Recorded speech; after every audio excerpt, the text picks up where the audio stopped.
नमस्कार. Cook with निशा या माझ्या कुकिंग चॅनलमध्ये मी तुम्हा सर्वांचं स्वागत करते. आज आपण एक चटणी बनवणार आहोत, कारल्याची चटणी. ज्यांना कारले आवडत नाही ते सुद्धा अगदी आवडीने खातील अशी ही चटणी आहे. चला तर मग त्यासाठी लागणारं साहित्य बघूयात. त्यासाठी इथे मी लहान आकाराची 5-6 कारली घेतल्यात. मोठी कारली असले तुम्ही 3 ते 4 कारली इथे घेऊ शकता. तसेच 8-10 लसूण पाकळ्या, सालासकटच इथे मी लसूण घेतलेला आहे. 10-12 कढीपत्त्याची पानं, 8 ते 9 सुक्या मिरच्या, 2 चमचे भाजलेले चणा डाळ, 2 चमचे उडीद डाळ, 1.5 चमचे धणे आणि 1.5 चमचे जिरं. तसेच मी नंतर ह्यामध्ये 2 चमचे तीळ देखील घातल्यात. चला तर मग आपण रेसिपीला सुरुवात करूया. त्यासाठी सर्वप्रथम तर मी इथे कारल्याचे बिया काढून घेतल्यात. कारलं जर का कोवळं असेल तर त्याच्या तुम्ही बिया न काढता डायरेक्टली ते किसून घेतलं तरी चालेल. परंतु जर का त्यामध्ये कडक बिया असतील तर त्या आधी काढून घ्या आणि नंतर अशा पद्धतीने ते किसून घ्या. सर्व कारले आपण इथे किसून घेणार आहोत. तुम्ही इथे लहान किंवा मोठ्या किसणीने हे किसून घेऊ शकता.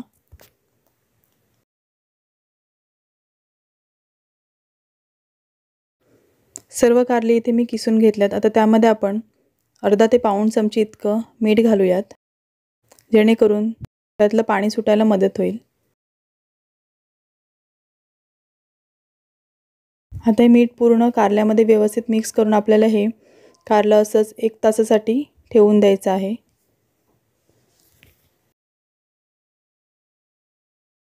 तोपर्यंत आपण ह्याच्यासाठी लागणारा जो मसाला आहे तो तयार करून घेऊया. त्यासाठी मी इथे एक पसरट पॅन घेतला आहे.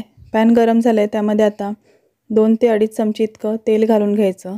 तेल चांगलं गरम झालं की नंतर त्यामध्ये उडीद डाळ घालून ती आपण तेलावर चांगली परतून घेणार आहोत. जर का तुम्ही अख्खी चणा डाळ वापरली तर तीसुद्धा ह्याच्यासोबतच परतून घ्या.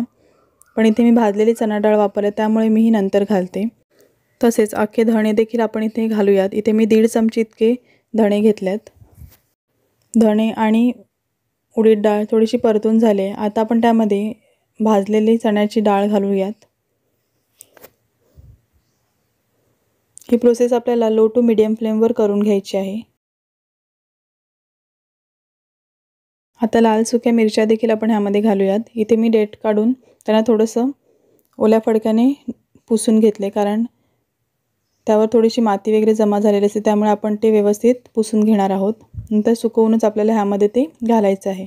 तसेच 8 ते 10 लसूण पाकळ्या घेतल्यात. साल न काढताच त्या मी इथे घेतल्यात. आता त्या आपण व्यवस्थित परतून घेऊया.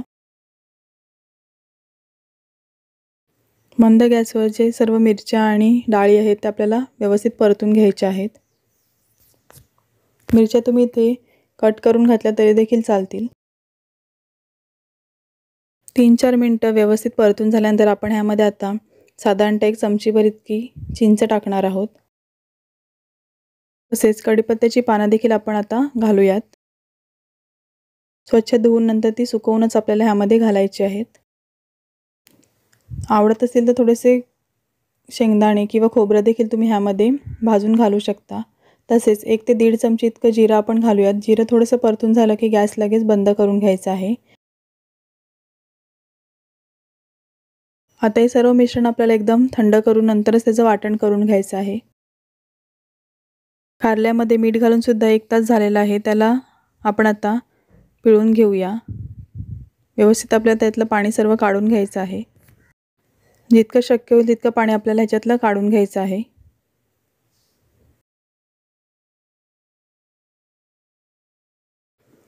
कारल्यामधलं पूर्णतः पाणी आपण इथे काढून घेतलेलं आहे. आता ही आपण कारली आहे ती देखील पॅनवर गरम करून घेऊया. आपल्याला ती पूर्णतः सुकवून घ्यायची आहेत. आता पॅन गरम करत ठेवला आहे. त्यावर आपल्याला ही कारली पूर्णतः सुकवून घ्यायची आहेत.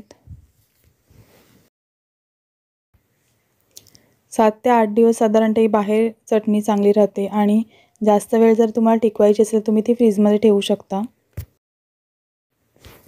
आता आपल्याला हे मंद गॅसवर एकदम ड्राय होईपर्यंत परतून घ्यायचं आहे. आपण ह्यातलं बरंचसं पाणी काढलेलं आहे तरीसुद्धा ह्यामध्ये पाण्याचा अंश असल्यामुळे ते आपल्याला एकदम ड्राय करूनच नंतर त्याच्यामध्ये वाटून घ्यायचं आहे. तुम्ही इथे बघू शकतात कारल्याचा रंग बदलतोय। आता अजून थोडीशी क्रिस्पी होईपर्यंत कारले आपण परतून घेतले आहेत। कारले इथे पूर्णतः ड्राय करून घेतल्यात। आता ह्यामध्ये 2 चमचे कच्चे तीळ घालूयात। इथे मी पांढरे तीळ घेतलेत। थोडेसे रोस्ट करून आपल्याला आता गॅस बंद करून घ्यायचा आहे।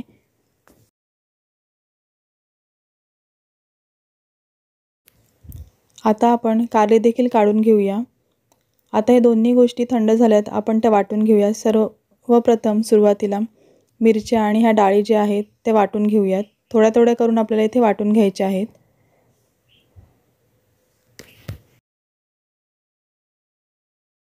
इथे तुम्ही बघू शकतात मिरच्या एकदम परफेक्ट वाटल्या गेल्यात, व्यवस्थित पूड झालेली आहे। आता ह्यामध्येच आपण चवीनुसार मीठ घालूयात आणि जे कारल्याचं मिश्रण करून घेतले कारले आणि तिळाचं ते देखील ह्यामध्ये घालून त्याची बारीक पूड करून घेऊया।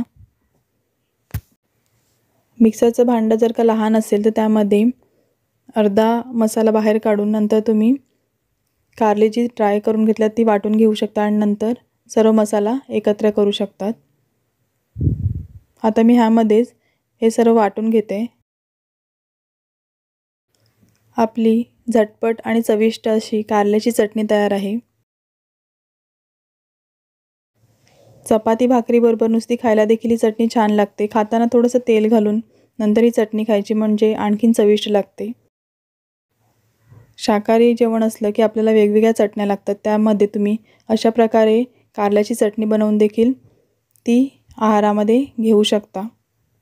तर नक्की एकदा अशा प्रकारे चटणी बनवून बघा आणि कशी वाटली आजची रेसिपी ते देखील कमेंट करून सांगायला विसरू नका। Thanks for watching this video.